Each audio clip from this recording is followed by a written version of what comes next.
The world we live in follows rules, cause and effect, logic, reason. Things happen for reasons we can understand if we look hard enough, most of the time. The three people in tonight's stories all believe that, until something happened that did not follow any rule, did not respond to any logic, did not have any reason they could find. A dog that stopped barking and never started again. A little girl who came home from somewhere nobody can explain. And a woman who found proof that she was supposed to be gone. 3 stories, 3 moments where the rules stopped. Let us begin. Our first story comes from a woman I will call Dana. Dana is in her late 30s. She lived alone in a house in the suburbs for 5 years. She had a large dog named Rex, a calm dog, well-trained, not a dog that barked without reason. She was very clear about that when she submitted this story. He was not a dog that barked at nothing. On a Monday morning, Rex started barking at the basement door. Dana checked the basement. Nothing there. She brought him away from the door. He went straight back, sat down in front of it, and continued barking. That evening he still had not eaten, had not left the door, just sat there barking at something behind it. She went back down to the basement, checked every corner, every shadow, nothing. She left the light on down there. Rex continued barking. Day 2 the same. Barely slept.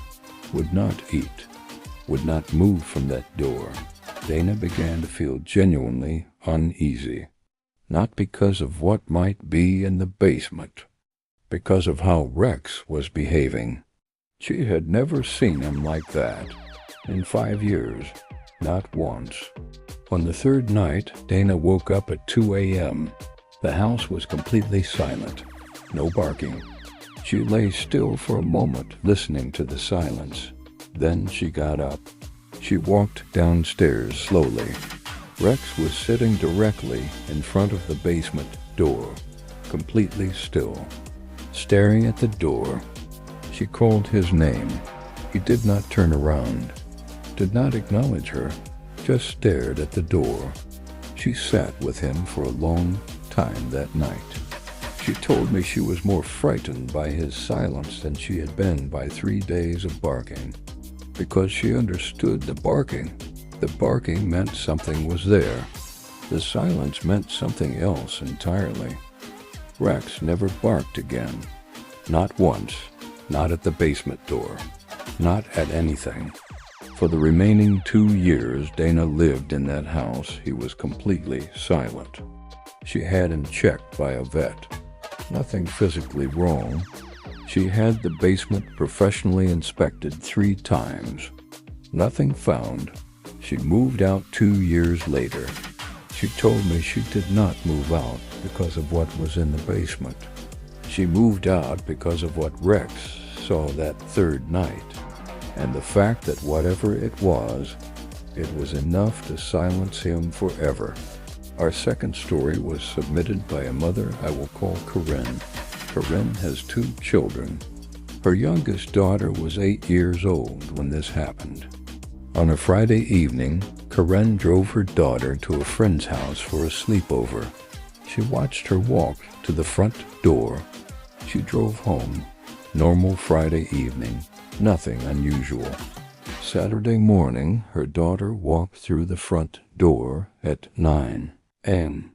Backpack on, smiling, happy, talking about what a good time she had had.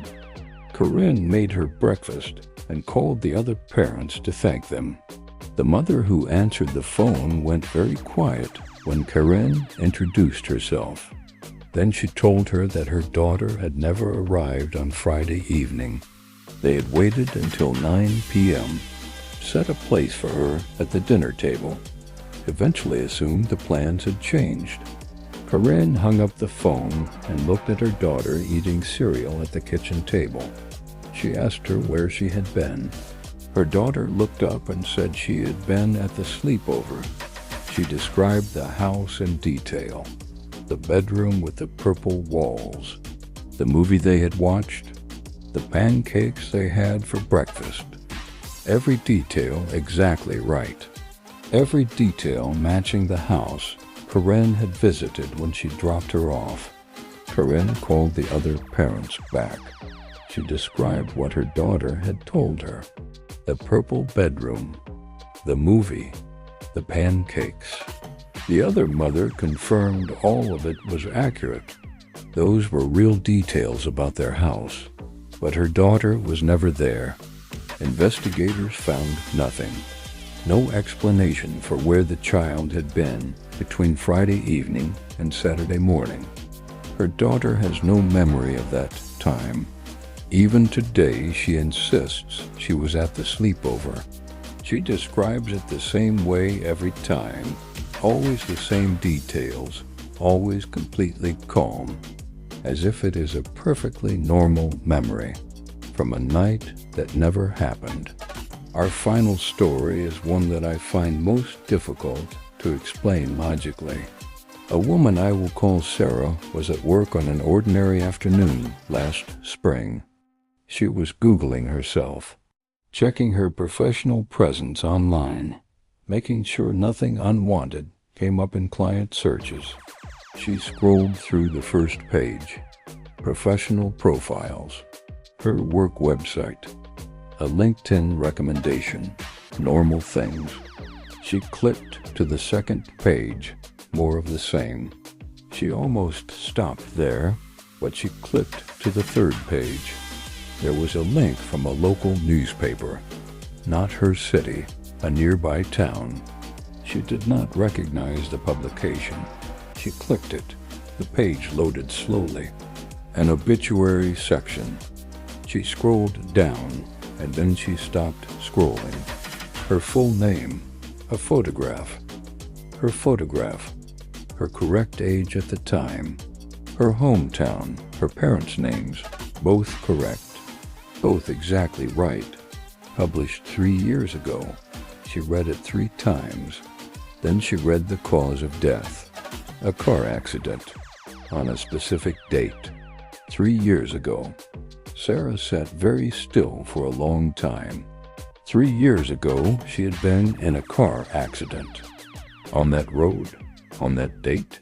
A serious accident. Her car had been written off completely. She had walked away without a single scratch, not one injury, which the paramedics had told her at the scene was essentially impossible given the state of her car. She contacted the newspaper. They had no record of ever publishing that obituary, no record of it in their system, no record of the journalist listed as having written it. They asked her to send them the link. When she did, the page no longer loaded. The link returned a 404 error. The obituary was gone. Sarah told me she has 2 screenshots of it on her phone. She looks at them sometimes, her name, her face. A life summarized in 4 paragraphs. From a day she survived when she perhaps should not have. She told me she does not find it frightening anymore. She finds it clarifying, a reminder of something she almost lost without ever knowing it. A dog that fell silent after 3 days of trying to warn someone. A child who came home from a place she had never been. And a woman who found proof of a version of her life that almost was. 3 moments where the world reached through the surface of what we understand and showed us something on the other side. Not always dark, not always frightening, sometimes just true. Stay safe tonight, and pay attention to the things around you that try to tell you something. Even when you do not understand what they are saying,